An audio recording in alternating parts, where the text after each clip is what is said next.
संगमनेर म्हणजे संगमनेर पासून पण हे संगमनेर पासून किती लांब आहे रे? ए बाळा, संगमनेर पासून हे किती लांब आहे? 20 किलोमीटर. 20 किलोमीटर आहे ना. कुठला फाटा सांगायचा इथला? सापूर फाटा.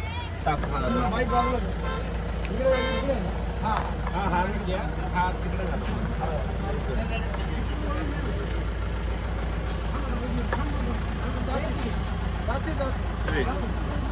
गणपती तिथे झोळी टाक. झोळी पण तुझ्या बरोबर आहे ना. अवधूत चिंतन वॉच करायचं मधून कळत.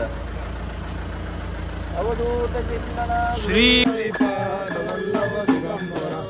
दिगंबरा दिगंबरा श्रीपाद वल्लभ दिगंबरा दिगंबरा श्रीपाद वल्लभ दिगंबरा दिगंबरा श्रीपाद वल्लभ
हो दिगंबरा दिगंबरा श्रीपाद वल्लभ दिगंबरा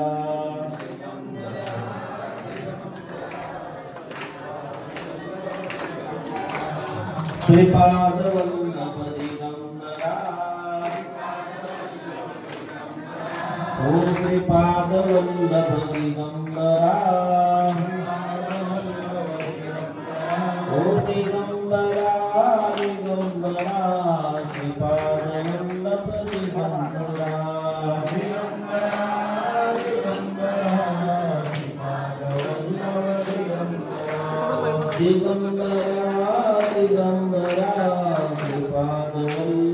दिगंबरा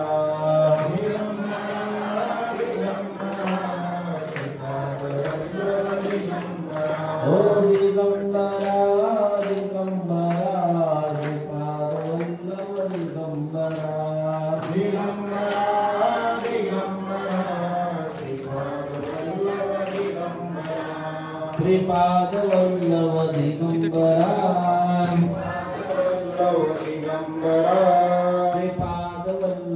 दिगंबरा श्रीपाद वल्लभ दिगंबरा ओ दिगंबरा दिगंबरा श्रीपाद वल्लभ दिगंबरा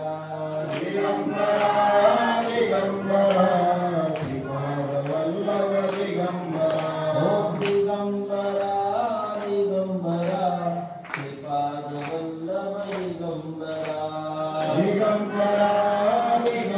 ओ दिगंबरा दिगंबरा श्रीपाद वल्लभ दिगंबरा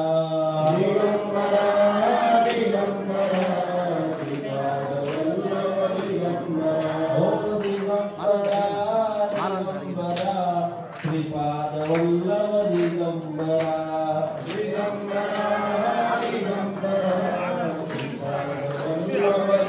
दिगंबरा ओ दिगंबरा दिगंबरा श्रीपाद वल्लभ दिगंबरा ओ दिगंबरा दिगंबरा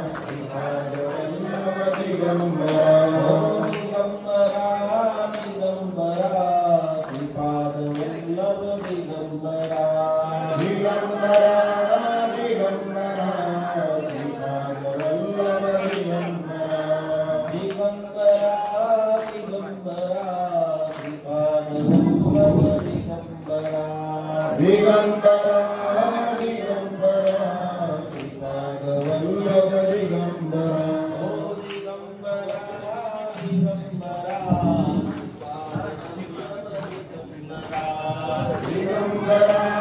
दिगंबरा श्रीपाद वल्लभ दिगंबरा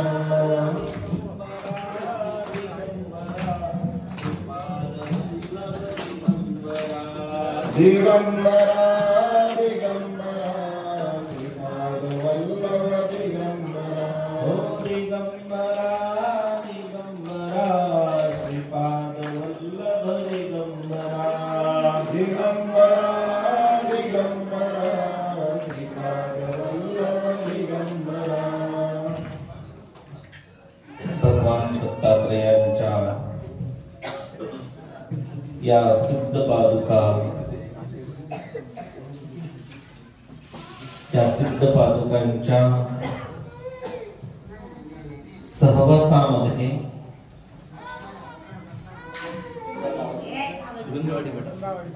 गुंजवाडी फाट्यामध्ये गुंजवाडी गाव आणि तुम्ही समस्त भक्तगण आज दत्तात्रेयांचा कृपा आशीर्वाद घेण्याकरता तसेच भगवान दत्तात्रेयांनी आपल्यावर कृपा करून आपल्या जीवनामध्ये असणारा अंधकार हा दूर व्हावा म्हणून तुम्ही समस्त भक्तिभावाने इथे उपस्थित राहिलेला आहात त्याबद्दल सर्वांचे अगदी मनोमन धन्यवाद। आज या पादुका आपल्या गावामध्ये ज्या पदार्पण झालेले आहेत या पादुका ह्या भगवान दत्तात्रेयांच्या स्वयंभू पादुका आहेत या कुठल्याही मानव निर्मित पादुका नाही आहेत। भगवान दत्तात्रेय या भूतलावर अवतारित झाले ना हे गुरु म्हणून अवतारित झाले ते गुरु एकाचे नाही झाले ते पूर्ण समस्त विश्वाचे गुरु झाले। नारायणाने या भूतलावर 9 अवतार घेतलेले आहेत। या 9 अवतारामध्ये 8 अवतार घेण्याचा उद्देश एवढाच होता की या पृथ्वी तलावर जो अधर्म ज्या असुरांनी माजवलेला होता जिथे धर्माचं त्यांनी दहन करायला सुरुवात केलेली होती, अशा अधर्म रूपी असुरांचा वध करण्याकरता भगवंत अवतरित झालेले होते. जसं श्रीराम अवतार, जे रावणाने अधर्म माजवलेला होता, अधर्माचा विनाश करण्याकरता, धर्म स्थापित करण्याकरता भगवंत श्रीराम प्रभू या अवतारामध्ये भूतलावर अवतरित झाले. कृष्ण अवतार सुद्धा त्याच्यासाठीच झालेला होता. पण दत्त अवतार कशासाठी झाला हे तुम्हाला कळणं गरजेचं आहे. या पृथ्वी तलावर भगवान दत्तात्रयांनी हा अवतार घेण्याच्या पाठीमागे जगत कल्याण, मनुष्य कल्याण काय आहे हे तुम्हाला समजणं गरजेचं आहे. जेव्हा ब्रह्मदेवतांनी सृष्टीची निर्मिती केली, या सृष्टीचं पालन करण्याचं दायित्व हे आलं विष्णू भगवंताकडे आणि त्याचं संहार करण्याचं कार्य हे करतात महादेव. पण या सृष्टीमध्ये ब्रह्मदेवतांनी 84 लक्ष योनी निर्माण केली आणि त्या 84 लक्ष योनीमध्ये सर्वश्रेष्ठ योनी आहे ती म्हणजे कोण आहे? मनुष्य योनी. या 84 लक्ष योनीमधून जेव्हा तो आत्मा भ्रमण करत करत करत मनुष्य देहरूपी या शरीरामध्ये प्रवेश करतो, तेव्हा या मनुष्य रूपी देहाला कुठेतरी परमेश्वराचं चिंतन, परमेश्वराचं स्मरण झालं तर त्याच्या या जीवनाचं सार्थक होईल. अन्यथा इतर जीवमात्रांसारखे, इतर जीवांसारखे जन्म घेऊन आपलं आयुष्य हे व्यर्थ घालवतील. हे जेव्हा तिन्ही देवतांच्या लक्षात आलं, त्याकरता या मनुष्याला कुठेतरी आपण परमेश्वराकडे मार्गस्थ करण्याकरता आपण अवतारित झालो पाहिजे. मग तो अवतार कसा घ्यायचा? मग तो अवतार कोणी घ्यायचा?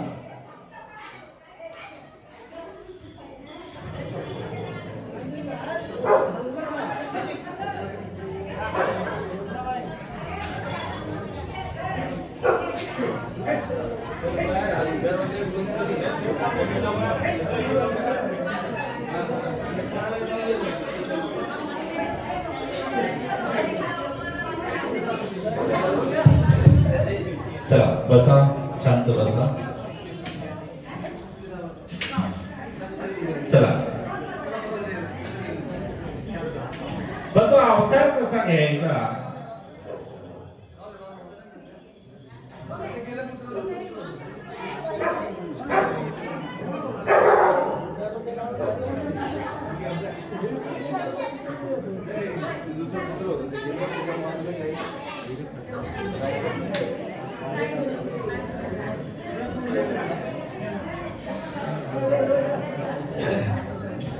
लक्ष दे. तो अवतार कसा घ्यायचा म्हणून ब्रह्मा विष्णू महेश हे त्रिदेव एकत्र आले आणि या त्रिदेवातून ज्या शक्तीची उत्पत्ती झाली ती शक्ती म्हणजे भगवान दत्तात्रय. हे अज्ञान रूपी असणाऱ्या मनुष्य देहाला ज्ञान देण्याकरता भगवान दत्तात्रय विश्वाचे गुरु बनले आणि विश्वाचे गुरु बनून त्यांनी या गुरु परंपरेला मुख्यतः सुरुवात केली. आज आपल्याला अध्यात्म दिशेला जर वाटचाल करायची असेल ना तर सर्वप्रथम आपल्याला गुरु भेटणं गरजेचं आहे. शास्त्राने सांगितलेलं आहे तर ईश्वर जरी कोपला तर त्या ईश्वर कोपलेल्याला शांत फक्त गुरु करू शकतात. एखाद्या मनुष्य देहावर जर ईश्वर कोपला तर त्या ईश्वराला गुरु शांत करू शकतात, पण एखाद्या मनुष्य देहावर जर गुरु कोपला तर कोणतेही ईश्वर त्याला सहाय्य करू शकत नाही. मग ही गुरु परंपरा, ही गुरु शक्ती ही सर्वश्रेष्ठ का आहे? तर जेव्हा भगवान दत्तात्रेय हे विश्वाचे गुरु बनले आणि त्यांनी या भूतलावर 3 मुख्य अवतार घेतले. एक म्हणजे श्रीपाद अवतार, नरसिंह स्वामी अवतार आणि स्वामी समर्थ अवतार. हे 3 अवतार घेतल्याच्या नंतर भगवंत पुनश्च या भूतलावर अवतरित झाला नाही. एक लक्षात घ्या, उन्हाळ्यामध्ये आपल्याला 10-11 वाजले की 10-11 वाजल्याच्या नंतर त्या सूर्यनारायणाचा असणारी उन्हाची धाक आपल्या शरीराला सहन होते का? अजिबात सहन होत नाही. हा भगवंत 10,000 सूर्यापासून, सहस्र सूर्यापासून बनलेला आहे की तो आपल्या हातामध्ये या सहस्र अशा हजारो आकाशगंगा खेळवतो. आणि असा जेव्हा भगवंत या भूतलावर अवतरित होण्याकरता या पृथ्वीची, या भूमीची तेवढी क्षमता सुद्धा तेवढी होणे गरजेचं आहे. जर भगवंताने या पृथ्वीवर अवतार घेतला आणि या भूमीची क्षमता नसेल तर ही भूमी काय होईल? भस्म होऊन जाईल. आणि या भूमीची क्षमता वाढवण्याकरता पहिले कोण येतात भूतलावर? संत येतात, ऋषी येतात, साधू येतात, सद्गुरू येतात. हे नाव जरी वेगळे असले तरी ते सर्व एकच आहे. या उपाध्या वेगळ्या आहेत, पण ते तत्व म्हणजे कोण आहे? तर गुरु तत्व आहे. मग भगवान दत्तात्रेय या सद्गुरूंना आपल्या या पृथ्वी तलावर गुरु धर्माचा प्रचार आणि प्रसार करण्याकरता, मनुष्याच्या जगत कल्याणाकरता या भूतलावर पाठवत असतो. उदाहरण सांगायचं झालं, जेव्हा आता अंधकार आहे, पूर्ण रात्र आहे, जेव्हा पहाट होईल त्या पहाट झाल्याच्या नंतर 8 वाजता जेव्हा सूर्यनारायणाचा उदय होईल तेव्हा या अंधकारामधून पृथ्वी काय होईल? प्रकाशमान होईल.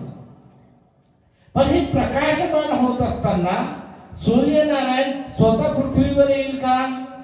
नाही, तर सूर्याचे किरण या पृथ्वीवर येतील. पृथ्वीपासून सूर्य 1000 किलोमीटर दूर आहे, पण त्याचे किरण या पृथ्वीला काय देत असतात? प्रकाश देत असतात. तसं संत सद्गुरू हे काय? ईश्वराचे अंश आहे. ते येतात, भूतलावर जन्म घेतात, तुम्हासारख्या भक्तांचं कल्याण करतात आणि कल्याण केल्याच्या नंतर पुनश्च ते आपल्या लोकांमध्ये जाऊन पुनश्च या भूतलावर अवतार घेतात. असा सद्गुरू रमणनाथ महाराज हे भगवान दत्तात्रयांच्या 24 सिद्धांपैकी एक सिद्ध यांनी सुद्धा या भूतलावर अवतार घेतले. मग भगवान दत्तात्रेयांनी आपले 24 सिद्ध या भूतलावर पाठवले. त्याचा शंकर महाराज अवतार आहे, गजानन महाराज अवतार आहे, साईबाबा अवतार आहे, टेंबे स्वामी महाराज अवतार आहे. त्यापैकी रमणनाथ महाराज हे 27 त्यांनी या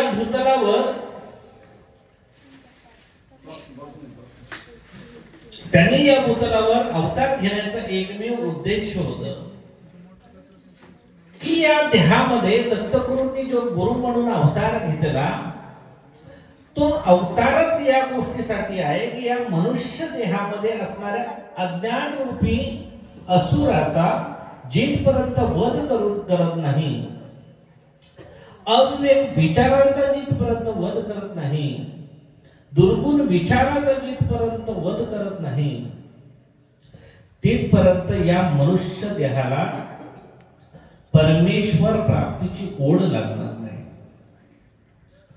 आज तुम्ही मला सांगा आज इथे दत्तात्रयांच्या पादुका आहेत. या पादुका आहेत म्हणून तुम्ही सगळे दर्शनाला आले, बरोबर ना? मग आपल्यामध्ये काय निर्माण होते? भक्तिभाव निर्माण होतो. काय निर्माण होतो? भक्तिभाव निर्माण होतो. पण एखादा माणूस दारूच्या दुकानात गेला, त्याला काय इच्छा निर्माण होते?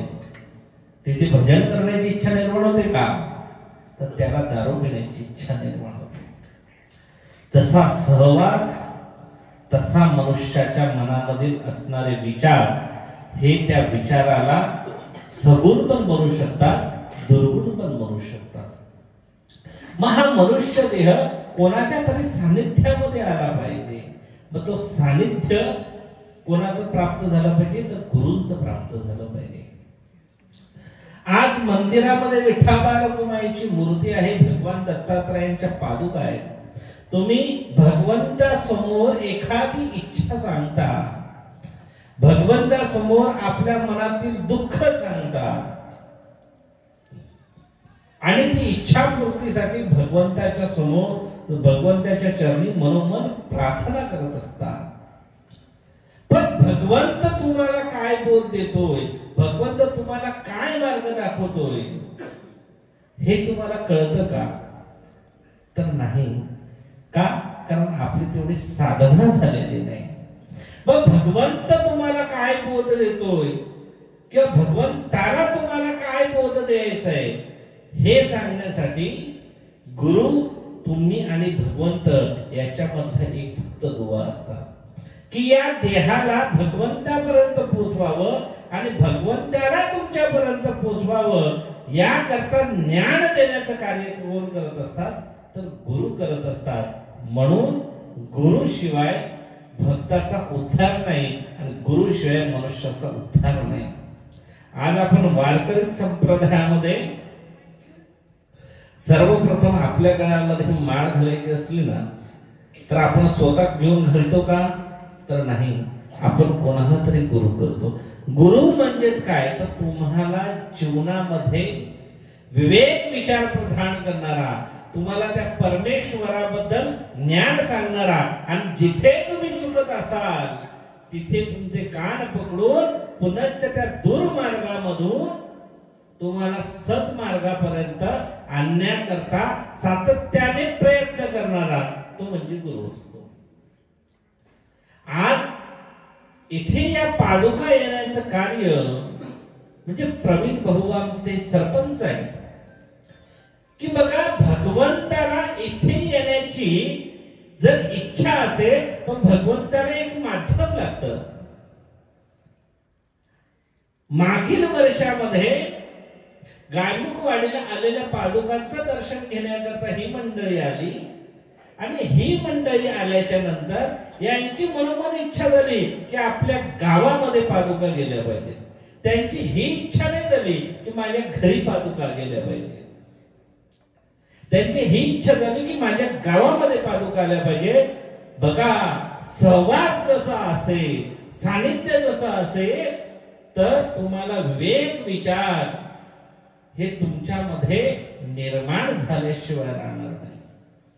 म्हणून माझ्या बरोबर माझ्या समस्त गावकऱ्यांचं सुद्धा भगवान दत्तात्रयांच्या कृपा आशीर्वादाने जे काही दुःख आहे ते दूर होऊन त्यांची मनोकामना पूर्ण व्हावी म्हणून माझ्या गावामध्ये भगवान दत्तात्रयांच्या पादुका गेल्या पाहिजे, आल्या पाहिजे. म्हणून त्यांनी मागच्या वर्षी मला प्रार्थना केली आणि म्हणून त्यांना सांगितलं की वर्षातून एकदा पादुका येतात, तर पुढच्या वर्षी जरूर या ग्रामामध्ये त्या पादुका येतील.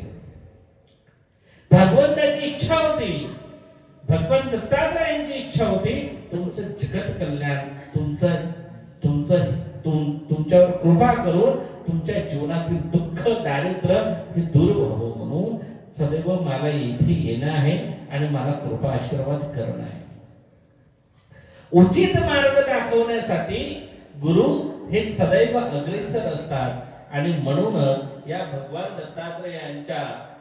दत्तात्रयांच्या या पदस्पर्शाने पावन झालेली सद्गुरु रमणनाथ महाराजांची जी भूमी आहे त्या भूमीमध्ये भगवान दत्तात्रेयांनी सद्गुरू रमणनाथ महाराजांना प्रकट होऊन पादुका दिलेले आहेत. रमणनाथ महाराज हे 24 सिद्धांपैकी एक सिद्ध, हे एक सिद्ध असताना यांना भगवान दत्तात्रेयांनी प्रकट होऊन याच्यासाठी आशीर्वाद दिला की ते या भूतलावर सर्वश्रेष्ठ तपस्वी झालेले होते. आणि जेव्हा त्यांना शिष्यत्व प्रदान केलं तेव्हा आपल्या पायातल्या ज्या पादुका आहेत त्या पादुका भगवान दत्तात्रेयांनी रमणनाथ महाराजांना भेट म्हणून दिल्या.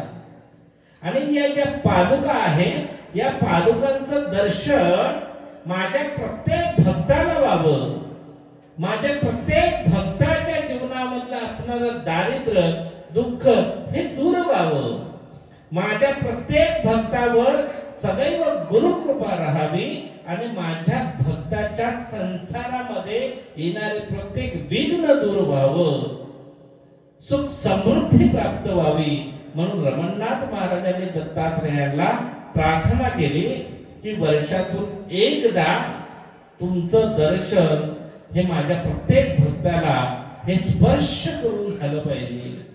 आणि म्हणूनच भगवान दत्तात्रेयांनी रमणनाथ महाराजांना वरदहस्त दिला की जिथे जिथे भिक्षाटन होईल त्या भिक्षाटनाच्या वेळी मी स्वयं पादुका रूपाने येऊन प्रत्येक भक्ताचा उद्धार करेल.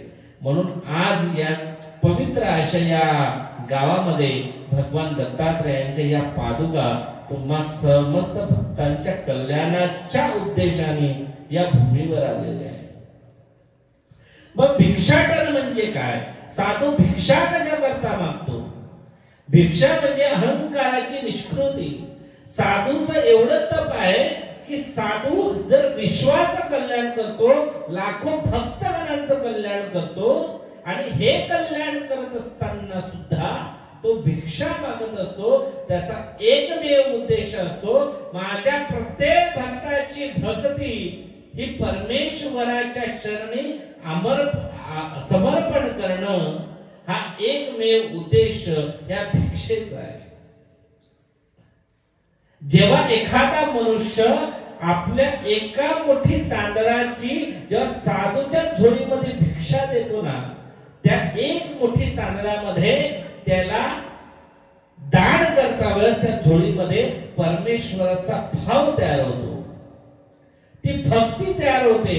आणि ती भक्ती त्या विश्वाच्या असणाऱ्या झोळीमध्ये जेव्हा एखादा भक्त दान म्हणून करत असतो तेव्हा तो साधू हजारो भक्तांनी केलेलं दान, भक्तिभावाचं दान हे आपल्या आश्रमावर नेऊन त्याचा समस्त भंडारा करून तो परमेश्वराच्या चरणी तो भक्तिभाव समर्पण करत असतो. जे पण महायाग आयोजित केलेलं आहे हे महायागाचं पुण्य माझ्या प्रत्येक भक्ताला भेटावं. प्रत्येक भक्त तिथे हजर राहून सेवा नाही करू शकत, येऊ शकत नाही, पण ते प्रत्येक यज्ञाचं पुण्य माझ्या भक्ताला प्राप्त व्हावं म्हणून साधू गावोगावी भिक्षाटन करून भिक्षा मागत असतो आणि ते भिक्षाचे पुण्य प्रत्येक भक्ताला देत असतो. म्हणून ही भिक्षा जोडून मिळत असते. आज गावोगावी जे भिक्षा मागण्याकरता भगवे कपडे धारण करून जे भिक्षा मागतात ती ही भिक्षा असं समजू नका. ही भिक्षा म्हणजे विश्व भिक्षा आहे. ही वर्षातून एकदाच भिक्षा फेरी निघत असते. वर्षातून एकदाच या पादुकांना तुम्ही हात लावून दर्शन घेऊ शकता. इथून एकदा या पादुका गर्भगृहामध्ये गेल्या का पुण्याच्या या पादुकांना वर्षभर तुम्ही स्पर्श करून दर्शन घेऊ शकत नाही. आणि म्हणूनच तुमच्या जीवनातील असणाऱ्या प्रत्येक द्वंद्वाचं निराकरण हे गुरु समोरच आहे. गुरु जर तुमचा प्रबळ असेल तर तुमच्या जीवनामध्ये कुठलीही गोष्ट ही अनिष्ट घडू शकत नाही. याकरता गुरुसेवा करणं गरजेचं आहे. गुरूंच्या भक्तीमध्ये आपल्याला समर्पण करणं गरजेचं आहे आणि आपल्या प्रत्येक जीवनाच्या या वाटचालीवर गुरुचं मार्गदर्शन घेणं हे अत्यंत आवश्यक आहे. ज्या ज्या भक्ताची जी काही इच्छा असेल, जी काही मनोकामना असेल, भगवान दत्तात्रयांच्या या चरणी मस्तक ठेवल्याच्या नंतर आपल्या मनातील इच्छा मनोकामना भगवान दत्तात्रयांच्या चरणी हे व्हायला विसरू नका. तुमच्या मनात जी पण इच्छा असेल ती भगवान दत्तात्रयांच्या चरणी प्रार्थना करून बोला आणि आपल्या जीवनामध्ये भगवान दत्तात्रयांचा हा आशीर्वाद घेऊन जा. आपल्या प्रपंचामध्ये आशीर्वाद घेऊन जा. आपल्या जीवनामध्ये जे काही दुःख असेल ते भगवान दत्तात्रेय जरूर दूर करतील एवढा विश्वास भगवान दत्तात्रयांच्या चरणी हा अगदी शुद्ध अंतकरणातून आहे. म्हणून आपल्या या जीवनामध्ये भगवान दत्तात्रेय सद्गुरु कृपा सदैव राहावी हीच परमेश्वराच्या चरणी प्रार्थना. आपण हात वरती करूया. दिगंबरा दिगंबरा श्रीपाद वल्लभ दिगंबरा.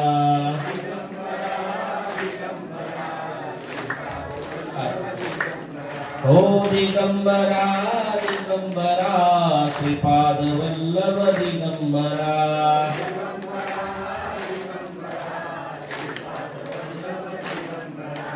श्रीपाद वल्लभ दिगंबरा. हो श्रीपाद वल्लभ दिगंबरा. दिगंबरा दिगंबरा श्रीपाद वल्लभ दिगंबरा.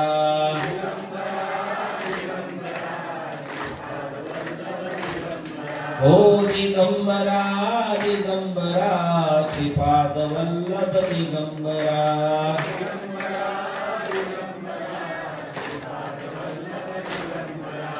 श्रीपाद वल्लभ दिगंबरा.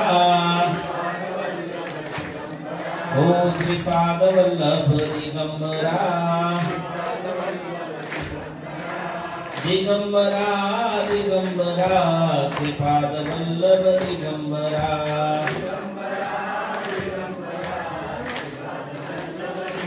सर्वांनी उभे उठा. आपल्याला दोन आरत्या भगवान दत्तात्रय. सूर्यकोटि समप्रभ निर्विघ्नं कुरु मदेव सर्वकार्येषु सर्वदा.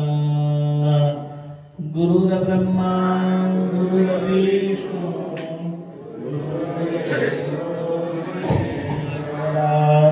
गुरुर्साक्षात् तस्मै श्री गुरवे नमः.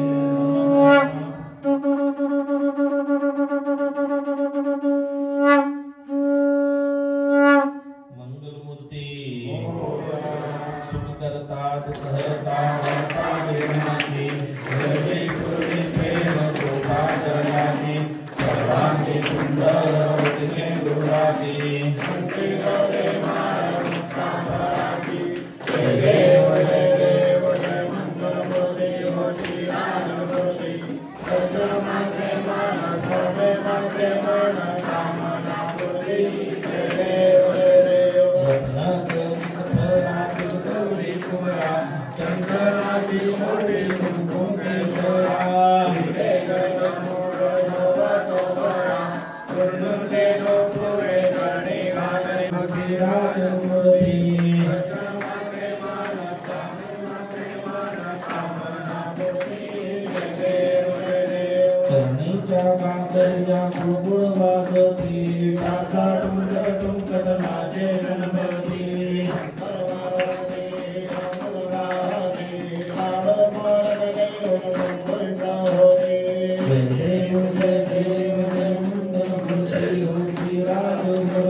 Namaha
दिगंबरा दिगंबरा श्रीपादवल्लभ दिगंबरा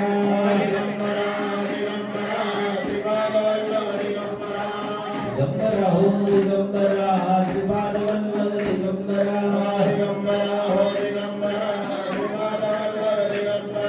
श्रीपादवल्लभ दिगंबरा श्रीपादवल्लभ दिगंबरा हो दिगंबरा दिगंबरा श्रीपादवल्लभ दिगंबरा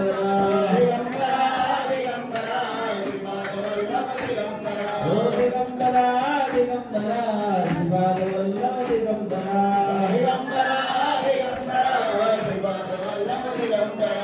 अवधूत चिंतना देवदत्त महाराज की जय।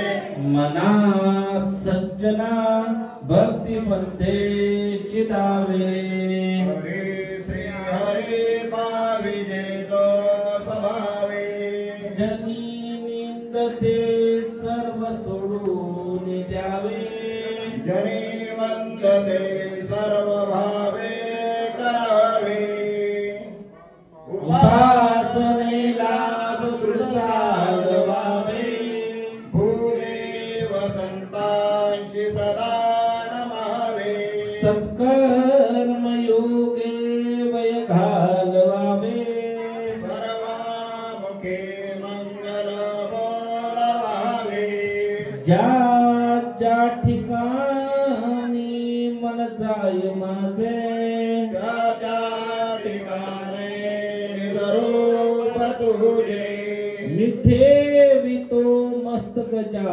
ठिकाणी तेथे तुझे सद्गुरु पाय दोन्ही करावी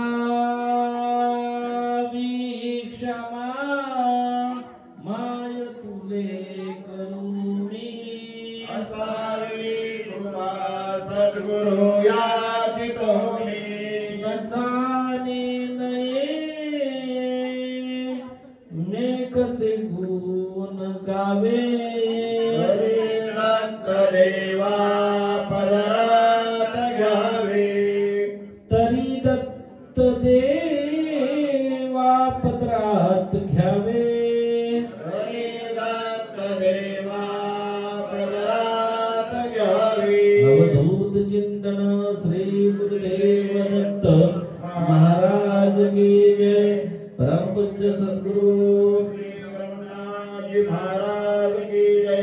परम पूज्य सद्गुरु श्री भागवत बाबा की जय। परम पूज्य सद्गुरु श्री रमणनाथ जी महाराज की जय। परम पूज्य सद्गुरु श्री मठाधिपति अलकनाथ जी महाराज की जय। आदिनाथ नवनाथ महाराज की जय। काशी विश्वेश्वरां की जय। पंढरीनाथ भगवान की जय। श्री गुरुदेव दत्त दत्त दत्त। पुंडलिक वरधारी विठ्ठल श्री ज्ञानदेव तुकाराम पंढरीनाथ भगवान की जय। माऊली ज्ञानेश्वर महाराज की जय। जगद्गुरु तुकाराम महाराज की जय। सर्वांनी लक्षात घ्या, सर्वांनी लाईन दर्शन घ्या जे इथे सेवेकरी असतील त्यांनी लाईन लावा. भगवान दत्तात्रयांचं सर्वांना दर्शन भेटेल. सगळ्यांनी दर्शन घ्यायचं आहे. इथे भिक्षा पात्र आहे रमणनाथ महाराजांचं. ज्या भक्तगणाला इच्छा असेल त्यांनी भिक्षा द्या.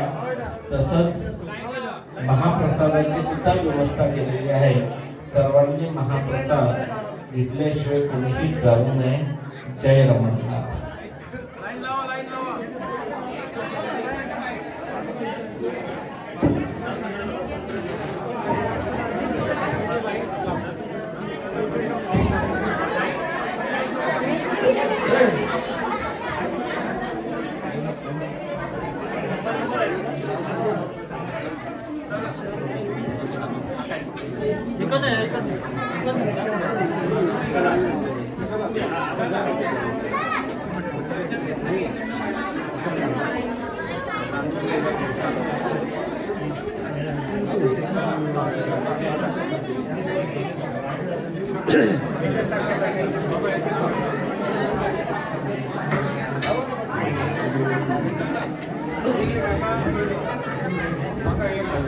घरी तांदूळ नाही घरी घेऊन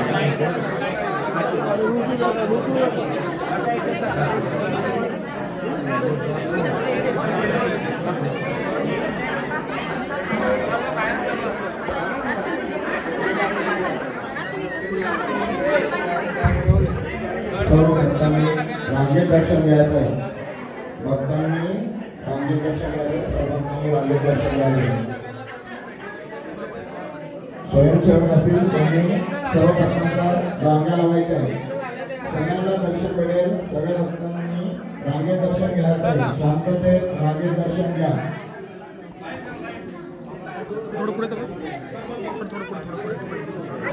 इकडनं लाव दिगंबरा दिगंबरा कृपा.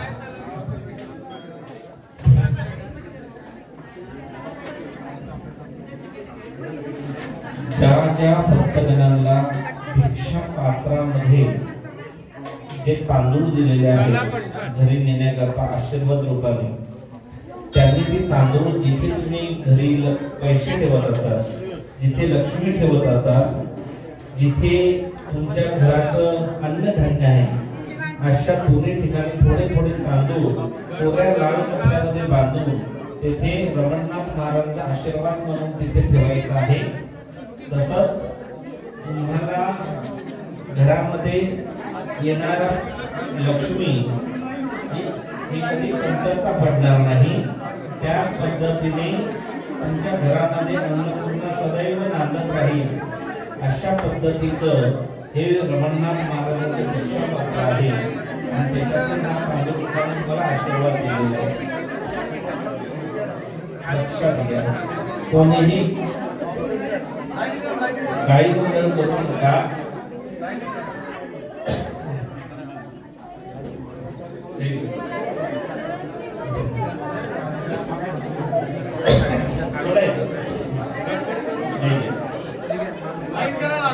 त्यांचे दर्शन झाले त्यांनी पुढे लाईन करा लाईन करा त्यांचे दर्शन झाले त्यांनी बाहेर त्यांचे दर्शन झाले बाहेर चला.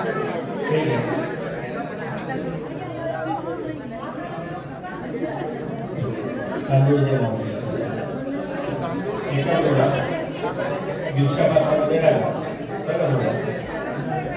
दर्शन झाले तुमचे माणूस ज्या भक्तगणांना भिक्षा पात्रामधून आशीर्वाद रूपी जे तांदूळ दिलेले आहेत,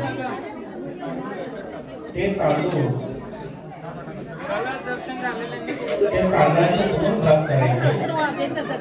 एक भाग जिथे तुम्ही पैसे ठेवत असाल तिथे ठेवा. एक भाग जिथे तुम्ही घरामध्ये त्यांचे दर्शन झाले त्यांनी पुढे चला. लाल कपड्यामध्ये लाल कपड्यामध्ये हे धान्य बांधून ठेवायचं आहे. आपल्या घरामध्ये अन्नपूर्णा सदैव नांदत राहील, लक्ष्मी सदैव नांदत राहील, अशी ही सद्गुरू रमणनाथ महाराजांची भिक्षा कृपेची पात्रता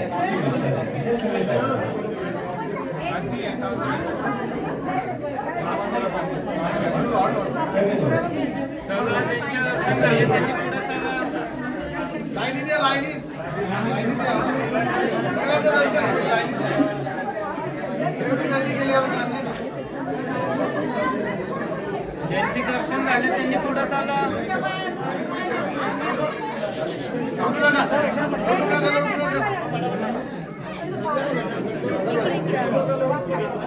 सगळ्यांना दर्शन होईल.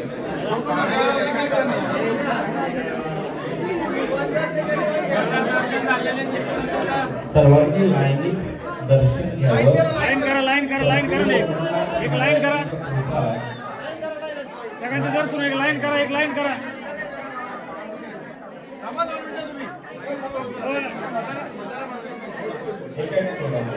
यांना लाईन करा जरा एक सरळ घे लाईन घे सगळे लाईनीत घे.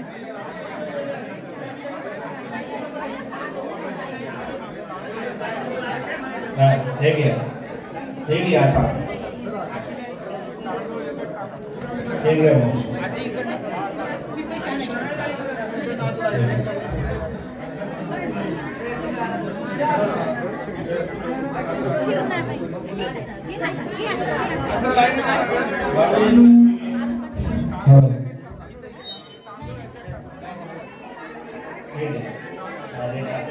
मावशी घ्या.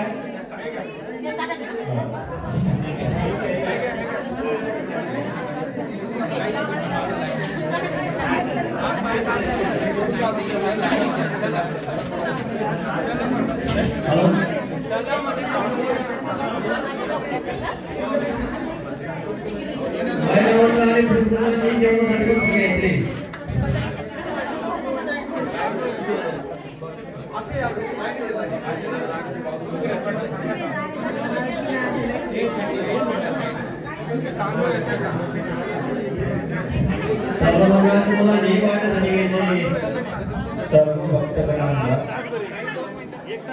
जे भिक्षारूपी भिक्षा पात्रातून जे धान्य दिलेले तांदूळ दिलेले आशीर्वाद रूपाने त्या धान्याची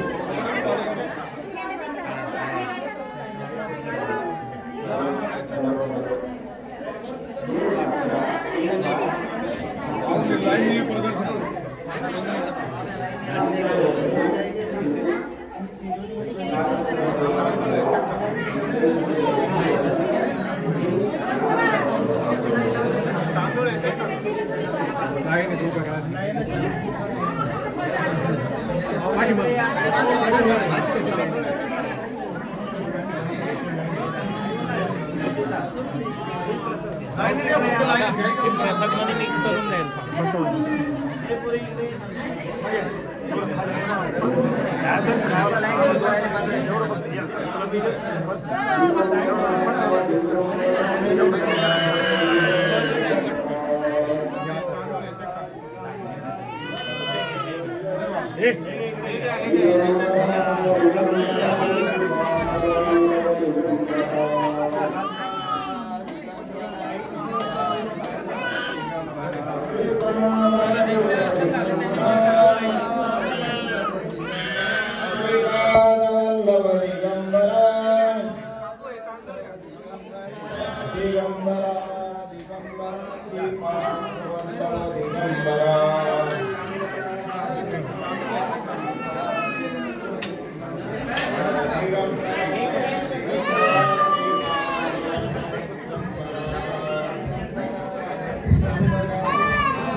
राव वाजे मावल वाजे माझ्या अंगणात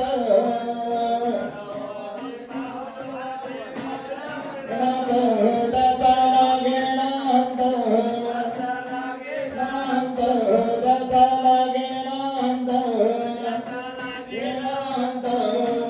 दत्तांची फेरी आली भिक्षा मागत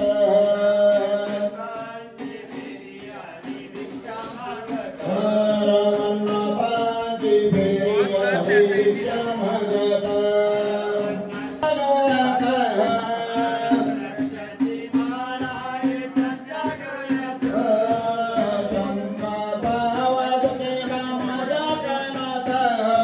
शंकाचा आवाज केला माझ्या कानात दाता लागे नांद दाता लागे नांद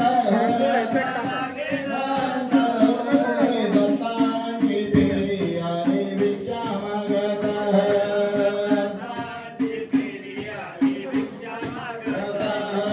रमणनाथांची फेरी आली भिक्षा मागत आली भिक्षा मागत सद्गुरूंची फेरी आली भिक्षा मागत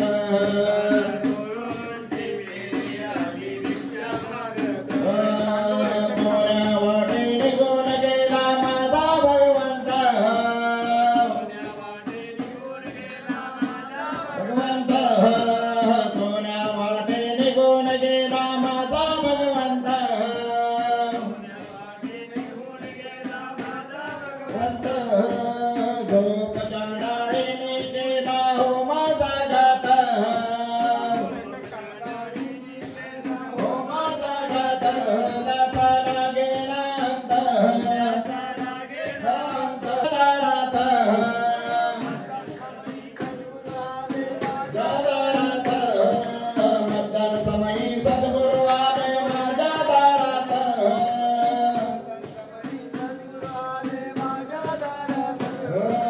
देव माई भिक्षा सद्गुरूंच्या झोळीत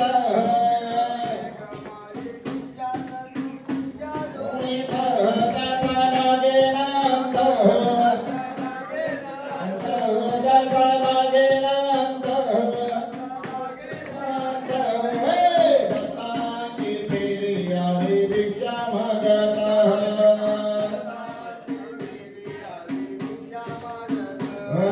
रमणनाथांची फेरी आली भिक्षा मागत आली भिक्षा मागत सद्गुरूंची फेरी आली भिक्षा मागत अलग निरंजन घोष सारे भिक्षा फेरीत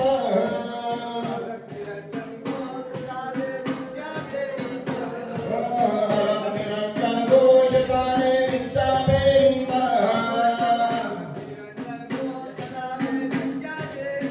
घोष ऐकून देव अवतरले भिक्षा फेरीत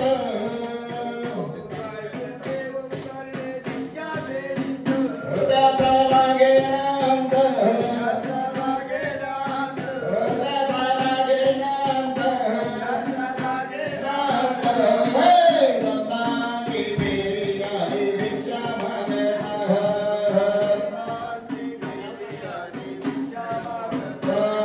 रमणनाथांची फेरी आली भिक्षा मागत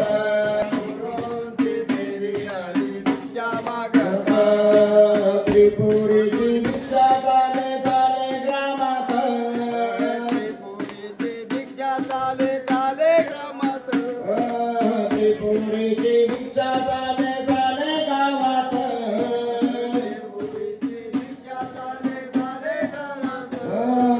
या भिक्षा फेरीत नाही कधीच हो अंत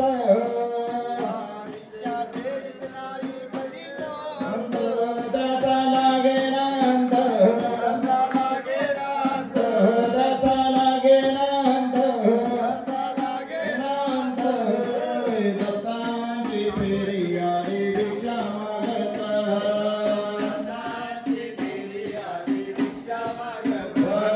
रमणनाथांची फेरी आली